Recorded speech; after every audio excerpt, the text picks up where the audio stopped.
Hello කොහමද ඔයාලට? ඉතින් මම අද ආයෙමත් අරගෙන එන්නේ මෙක්සිකෝ වල vlog එකක්. ඉතින් අපි පිරමිඩ් බලන්න ගියපු vlog එක තමයි මේ. ඉතින් එදා කොමාරි පාන්දර 5යි කාලට වගේ අපිව පිකප් කරනවා කියලා තිබ්බ නිසා අපි මේ කොලෝනියල් හොටෙල් එකේ ලොබි එකට වෙලා බලාගෙන ඉන්නවා අපිව පිකප් කරන්න එනකන්. අපි මේ ට්‍රැවල් එක බුක් කළේ ආමිගෝ ට්‍රැවල්ස් කියලා කම්පැනි එකකින්. අපිව පිකප් කරන්න ආවේ පොඩි වෑන් එකක්. ඉතින් මේකෙන් තව මේ ළඟ තියෙන හොටෙල්ස් වල කට්ටියවත් දාගෙන අරගෙන ගිහිල්ලා ලොකු බස් එකකට අපිව දැම්මා. ඉතින් ඒකට ඒ වගේ වෙන වෙන තැන් වලින් කලෙක්ට් කරගත්තු කට්ටිය දාගෙන අන්තිමේදී ඒ බස් එකේ තමයි අපි පිරමිඩ් එක බලන්න ගියේ. ඉතින් ඒ බස් එකට යනකම් 1 hour වගේ ඩ්‍රයිව් එකක් තිබුණා. එතකොට මේ ගමනට සම්පූර්ණයෙන්ම ගියා සාමාන්‍යයෙන් පැය 4ක් විතර. අපිව පිකප් කළේ 5යි කාලට අපි පිරමිඩ්ස් වලින් බහිද්දී උදේ 10 විතර වුණා. අපි ගියේ යුකටාන් කියන ස්ටේට් එකට නිසා ටයිම් සෝන් එකත් වෙනස් වුණා. ඒ කියන්නේ අපි හිටිය රිවේරා මායා වලදීට වඩා පැයක් අඩුවෙන් තමයි වෙලාව යන්නේ මේ පිරමිඩ්ස් තිබුණ ස්ටේට් එකේ. ඉතින් ඒකත් අපිට වාසි වුණා යද්දී. ඉතින් අපි මේ පිරමිඩ්ස් බලන්න යන ස්ටේට් එකත් අර ලංකාවේ අනුරාධපුරේ පොළොන්නරුවේ යනවා වගේ ගොඩක් අර නටබුන් තියෙන ස්ටේට් එකක්. ඉතින් මේ බස් එකේ යන අතරතුර අපේ ගයිඩ් අපිට ගොඩක් දේවල් කියලා දුන්නා මායන් කල්චර් එක ගැන. ඇත්තටම ඒකත් අර ලංකාවේ ඉතිහාසය වගේ අවුරුදු 10 ගාණක් ඈතට යන ඉතිහාසයක් වගේම ඒගොල්ලෝ ගොඩක් ඒ කාලේ දියුණු කට්ටියක්. එතකොට යාලා ගොඩක් ඔය මැතමැටිකල් කන්සෙප්ට් ඒ වගේ ඇස්ට්‍රොනොමි ගැන එහෙම ගොඩක් දැනගෙන ඉඳලා තියෙනවා. ඉතින් ඒ හැම දෙයක්ම විනාශ වෙලා තියෙනවා පස්සේ ඒගොල්ලන්ට ආපු ආක්‍රමණත් එක්ක. ඉතින් අපේ ගයිඩ් අපිට දුන්නා එයාගේ නම තියෙන පින් එකක් ගහගන්න. එතකොට එයාට අපිව නැති වුණොත් එහෙම හොයාගන්න ලේසි නිසා. ඊට පස්සේ අපි කොෆි එකක් බොන්න නතර කළා මේ වයඩොලිඩ් කියන සිටි එකේ. ඒක ෆේමස් සිටි එකක් මෙන්න මේ චර්ච් එක නිසා. ඒක කොලොනියල් කාලේ හදපු සිටි එකක්. ඇත්තටම ඒකේ නිකන් කියුට් ගතියක් තිබුණා. ඉතින් අපි ඒ සිටි එකේ ටිකක් ඇවිද්දා. අපිට පැය භාගයක් විතර දුන්නා ඇවිදලා ෆොටෝස් අරගෙන එතකොට කොෆි එකක් බීලා එන්න.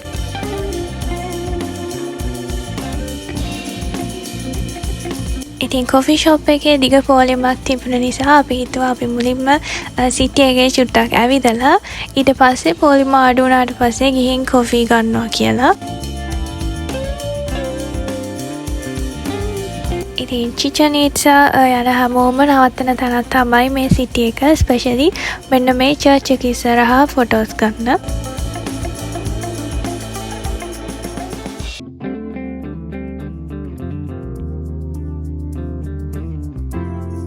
මේක තමයි අපි ගිය කොෆි ෂොප් එක. අපි ලාටේ දෙකක් අරගත්තා. එකක් පේසෝ 100 ගාණක් ගියා. ඒක සාමාන්‍යයෙන් ටිකක් ගණන් වැඩි කැනඩාවට වඩා.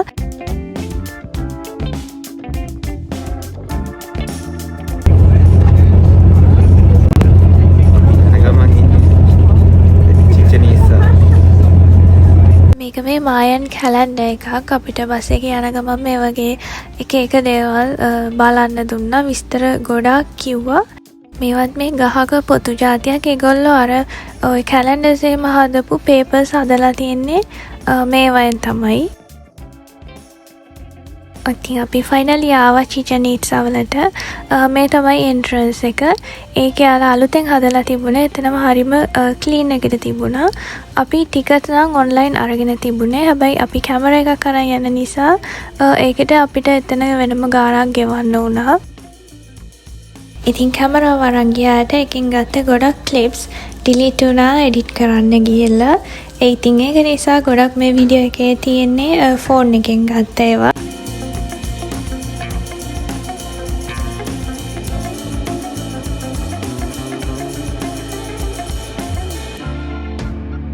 මේ ටික යද්දී නම් මට ලංකාව මතක් වුණා. මෙතන වයිබ් එක හරියට අපි අර අනුරාධපුරේ පොළොන්නරුවේ එහෙම යද්දී අර දෙපැත්තේ කඩවල් තියෙන්නේ එන්නේ වගේමයි.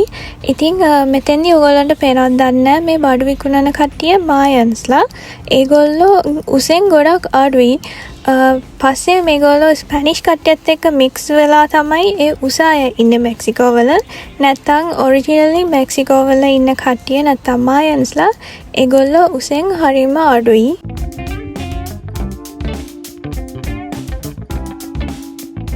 ඉතින් මුලින්ම අපිට හම්බ වෙනවා මෙන්න මේ සෙනෝට එක. ඒ කියන්නේ පොළව හැරිලා හැදිච්ච වතුර වලක්. මේක පාවිච්චි කරලා තියෙනවා ඒ කාලේ බිලි පූජා කරාම ඒ මිනිස්සුන්ව මේකට විසික් කරන්න. ඉතින් පස්සේ කාලෙක මේකෙන් ඇටසැකිලි දහස් ගාණක් හම්බ වෙලා තියෙනවා. එහෙම බිලි පූජා කරපු මිනිස්සුන්ගේ. මේ තියෙන්නේ ලෝකයේ අලුත් පුදුමහතෙන් එකක් වෙන චිකන් ඊට්ස් වල තියෙන ටෙම්පල් ඔෆ් කුකුල්කාන් කියන පිරමීඩ් එක. මේක ඊජිප්තුවේ තියෙන පිරමීඩ වගේ සොහොරක් විදිහට පාවිච්චි කරපු එකක් නෙවෙයි. මේ පිරමීඩ් එක හදලා තියෙන්නේ මායා ජනතාවගේ පන්සලක් විදියට. ඒ වගේම සූර්යාගේ ගමන් මාර්ගය නිරීක්ෂණය කරලා ඒගොල්ලන්ගේ කෘෂිකාර්මික කටයුතු කරගන්න. ඒ වගේම කැලෙන්ඩර් එකක් විදියටත් එක්ක තමයි මේ පිරමීඩ් එකේ විශේෂයෙන්ම ඉර බහින වෙලාවට මේකට ඉර එළිය වැටෙන විදිය අනුව ඇති වෙන හෙවණැල්ලත් එක්ක පඩිපෙළේ සමහර ත්‍රිකෝණ විතරක් එළිය වෙනවා. සමහර ත්‍රිකෝණ වලට අර ෂැඩෝ එක වැදිලා කළු පාටට තියෙනවා. එතකොට ඒක පේන්න ගන්නවා සර්පෙක් පල්ලෙහාට බහිනවා වගේ. විශේෂයෙන්ම මේ පල්ලෙහා තියෙන අර සර්පෙක් වගේ තියෙන ඔළුවත් එක්ක කනෙක්ට් වුණාට පස්සේ ඒක හරියටම සර්පෙක් වගේ. ඉතින් මේ පිරමීඩ් එක කැප කරලා තියෙන්නේ කුකුල්කාන් කියන සර්ප දෙවියන්ට.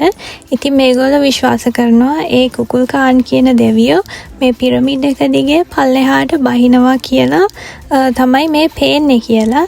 ඉතින් මේගොල්ලෝ මේ හැම දෙයක්ම හරියට ගණනය කරලා තමයි හදලා තියෙන්නේ කියලා කට්ටිය විශ්වාස කරනවා. මේකේ අනිත් විශේෂම දේ තමයි මේ පිරමීඩ් එක ඉස්සරහා අප්පුඩි ගැහුවම ඒක හරියට මේ කුරුල්ලෙක් කෑ ගහනවා වගේ සද්දකින් එකෝ වෙනවා. ඒගොල්ලෝ කියන්නේ මේක එකෝ එකක් නෙවෙයි. ඒක අර පඩිපෙළේ වැදිලා ඒක නිකන් අමුතු විදිහට හපව ඇහෙන දෙයක් කියලා. මොකද ඒ විදිහට ඒ ෆ්‍රීකවන්සි එකෙන් අප්පුඩි ගැහුවොත් විතරයි ඒක හපව ඇහෙන්නේ. එහෙම නැතුව නිකන් කකුලෙන් බිමට ගැහුවා හරි වෙන සද්දයක් කළා හරි අපි කතා කරන සද්ද හරි මේකෙන් ආපහු ඇහෙන්නේ නැහැ. ඉතින් ඒක නිසා ඒක සාමාන්‍ය එකෝ එකක් නෙවෙයි. මේක ස්පෙෂල් ෆ්‍රීකවන්සි එකකට විතරක් එකෝ වෙන්න හදලා තියෙන්නේ.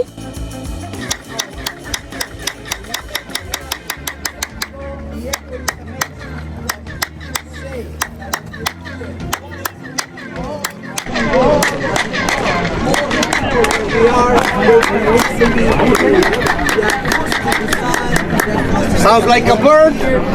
පිරමීඩ් එකේ මේ පැත්තේ පඩිවල ගල් අඩුයි. මේවා මේ කැතලික් චර්ච් හදන්න ගලවන් ගියා කියලා තමයි කියන්නේ. ඉතින් මෙතෙන්දී අප්පුඩි ගැහුවට අර විදිහට අර කුරුල්ලෙගේ සද්දයක් ඇහෙන්නේ නැහැ. මොකද මේ පඩිපෙළේ ගල් අඩු නිසා. ඉතින් මේ පිරමීඩ් එක ඉස්සරහා ගොඩක් බිලි පූජා කරලා තියෙනවා. මේ තියෙන්නේ එහෙම බිලි පූජා කරන්න හදපු නිකන් ස්ටේජ් එකක් වගේ එකක්. ඉතින් මෙතෙන්දී මිනිස්සුන්ගේ බෙල්ල කපලා ඒ ඔළුව කොටස විතරක් කෝටුවක ගහලා හිටවලා තියලා මේ දෙවියන්ට පූජා කරලා තියෙනවා.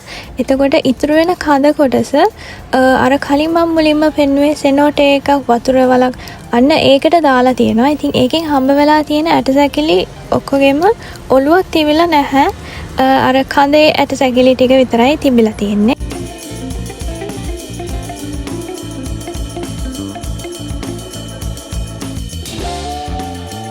මේ තියෙන්නේ බෝල් ගේම් කෝට් කියන එක. මේකෙදී ලොකු රබර් බෝලයක් ඉස්සරහා බිත්තියේ වැද්දලා ඒක ආපහු බම්ප් වෙලා එන එක මෙන්න මේ රින් එක මැද්දෙන් යවන්න ඕනේ. හරියට බාස්කට් බෝල් ගේම් එක වගේ. හැබැයි ඒකට අතින් අල්ලලා නෙවෙයි දාන්නේ. ධනේසෙන් හරි වැලමිටෙන් හරි ගහලා තමයි මේ ලොකු රින් එක ඇතුලෙන් පාස් කරන්න වෙලා තියෙන්නේ ගේම් එකේදී. ඉතින් මේගොල්ලෝ මේ රිලිජියස් ඉවෙන්ට්ස් වලදී එහෙම ගොඩක් මේ ගේම් එක ප්ලේ කරලා තියෙනවා මෙතන. මේක මේ රින් එක හරිම ලොකුයි සහ ගොඩක් උඩින් හයි කරලා තියෙන්නේ. ඉතින් මේ බෝල් ගේම් කෝට් එකේ කියන ඕන දෙයක් එකෝ වෙනවා හරිම ලොකුවට. ඒක හදලා තියෙන්නේ ඒ එකෝ වෙන විදිහට ඒ වගේ. No, short, ha, really loud. Flying, crashing and flying back to us. Sonido va a ir y regresar. I will count until 3. Cuento hasta 3. 1, 2, 3. Louder, más fuerte. 1, 2, 3. Now tequila, short and loud. Tequila, corto y fuerte. 1, 2, 3. Tequila. Esparta. Ah, no.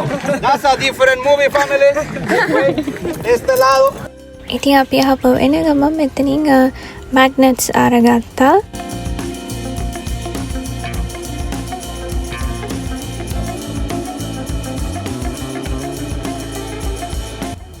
ඉතින් මං ගත්ත magnets මම පෙන්නන්නම්.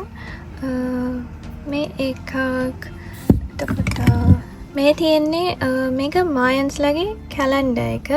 ඒ නිසා මට ඒක ගන්න ඕනේ වුණා. මං ඇත්තටම දන්නේ නැහැ මේක කියවන්නේ කොහොමද කියලා නම් ඒක හොයාගන්න ඕනේ. ඊට පස්සේ අනිත් එක මං ආසම වුණ එක තමයි මෙන්න මේ පිරමිඩ් එකේ මැග්නට් එක. තව මං ගත්ත විශේෂ දෙයක් ඒ තමයි මේ බ්‍රේස්ලට් එක. මේක හදලා තියෙන්නේ ගල් වර්ගයකින්. මේක ප්ලාස්ටික් නෙවෙයි. එතන ඒ මායන්ස්ලා හැමෝම මේවා දාලා හිටියේ. ඒ කියන්නේ ඔල්මෝස්ට් මෙක්සිකෝ වල මම දැක්ක හැම කෙනෙක්ගෙම වගේ අතේ මේ જાතිය බ්‍රේස්ලට් එකක් තිබ්බා. ඉතින් මට මේක ගන්න ඕනේ වුණා. ඒක නිසා ඒගොල්ලෝ තව එතන කරලත් පෙන්නුවා. ඒ කියන්නේ මේක අතේ දාන්නේ නැතුව ඒ අපිත් එක ගියපු අපේ ගෲප් එකේ එක්කෙනෙක්ව අරගෙන එයාට තනි කකුලෙන් හිට ගන්න කියලා. ඊට පස්සේ එයාව තල්ලු කරාම එයා එකපාරින්ම වැටුණා. හැබැයි ඊට පස්සේ එතන මේව විකුණන එක්කෙනෙක් මේක එයාගේ අතට දාගන්න කියලා දීලා අර විදිහටම තල්ලු කරාම එයා වැටුනේ නැහැ.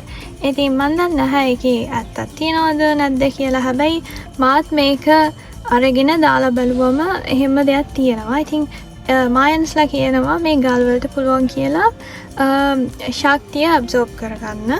ඉතින් මම ඒක ආසීතිලා අරගත්තා. ඉතින් පිරමිඩ් බලලා අපි ආපහු අර අපි බස් එකෙන් පොඩි වෑන් එකකට ගෙනල්ලා දැම්මා. ඉතින් මට තව මෙක්සිකෝ වල එක vlog එකක් ගේන්න තියෙනවා අර සෙනෝටේස් ගැන එක. මම ඒකත් ඉක්මනට අරගෙන එන්නම්. මගේ වීඩියෝ එක බලුවට thank you. සතුටින් පරිස්සමින් ඉන්න. bye.